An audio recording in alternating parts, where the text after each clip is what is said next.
ओम शांति। Law of power. Power means शक्ति। ये शक्तियाँ भी कई प्रकार की होती हैं। ये स्थूल भी होती हैं तो सूक्ष्म भी होती हैं। ये शारीरिक भी हैं तो मानसिक भी हैं। इन शक्तियों का प्रयोग हर एक कोई अपनी समझ के हिसाब से करता है। आजकल हिंसा तो बढ़ी हुई है। छोटी छोटी बात पर लड़ाई झगड़ा सब कुछ हो रहा है। ऐसा लगता है जैसे अहिंसा तो भूल गए हैं, जो भारत का मूल आधार माना गया है। भारत को सोने की चिड़िया भी कहा जाता था, पर अब यह शब्द सिर्फ किताबों तक सीमित है। यह सब क्यों हो रहा है? क्योंकि आजकल सभी मनुष्य अपनी असल शक्तियों को भूल गए हैं। स्थूल शक्तियों को तो आसानी से यूज करते हैं, पर सूक्ष्म शक्तियों का प्रयोग करना मुश्किल लगता है। ये भी कह सकते हैं वो क्या होती हैं भूल गए हैं। ये तो सब जानते हैं कि हर एक व्यक्ति के अंदर गुण हैं और शक्तियां भी हैं। शक्तियां जैसे सोचने की, कार्य करने की, सहयोग की, समाने की, समेटने की, सब हैं। और गुण हैं शांति, पवित्रता, खुशी, प्रेम, आनंद, सुख और ज्ञान। यह सब हमने अपने शास्त्रों में पढ़ा है, जैसे ये गीता में, रामायण में, भागवत में, हर किसी में यह पढ़ा है। पर इसका अर्थ समझकर अपने जीवन में धारण करना आसान नहीं लगा।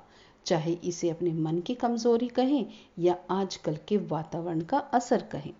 अगर हम चाहते हैं यह जो हमारे गुण और शक्तियां हैं वह आज भी हमारे जीवन में हो, संस्कारों में हो, उसके लिए सबसे पहले अपने ज्ञान की गुण को यूज करना है, उस पर कार्य करना होगा।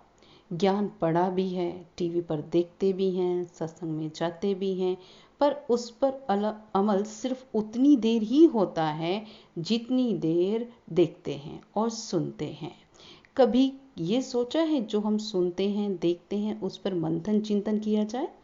कभी उस पर विचार किया जाए? उसे सुनते तो देखते तो हैं, पर अपने जीवन में यह सत्य कैसे कार्य करे?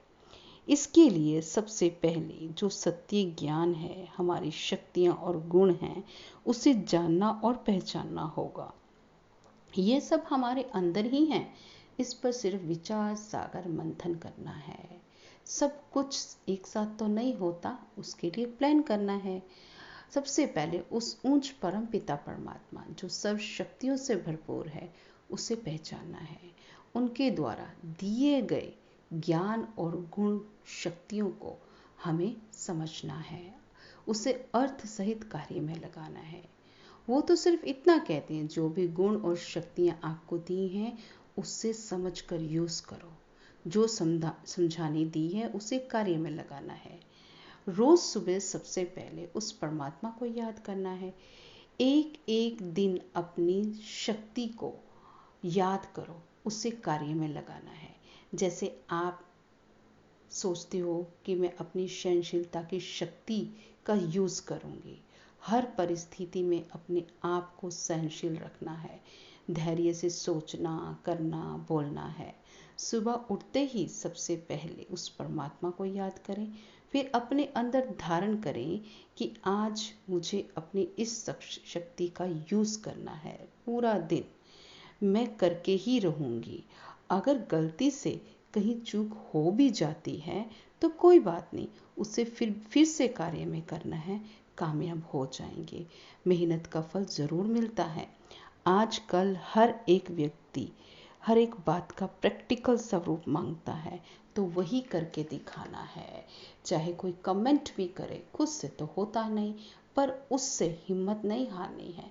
जो भी कमेंट होते हैं उनसे लेसन ले आगे बढ़ना है और अपने लक्ष्य तक पहुंचना है कि मुझे अपने हर एक गुण और शक्ति को कार्य में लगाना है। कहते हैं कि सबसे पहले इन सब बातों का खुद पे असर होता है। अगर जब हम कुछ पॉजिटिव करते हैं तो उससे मन में खुशी आती है। अगर मन खुश होता है तो हमारा तन भी खुश होता है। कहते हैं ना, sound mind lies in a sound body. तो बस सिर्फ क्या करना है, अपने गुण और शक्तियों को पहचानना है और उसे कार्य में लाना है। इसके लिए आप मेडिटेशन भी कर सकते हैं, जो आजकल हर एक प्रॉब्लम का सल्यूशन है। तो देर मत कीजिए, मेडिटेशन से ही सूक्ष्म शक्तियों को बढ़ावा मिलता है, ये उसको ताकत देते हैं। अगर आप खुश रहेंगे तो आपके आसपास के वातावरण भी खुश रहेगा। खुशी जैसी कोई खुराक नहीं। तो इन शक्तियों और गुणों को अपनाएं और अपने जीवन को सुखी बनाएं। ओम शांति।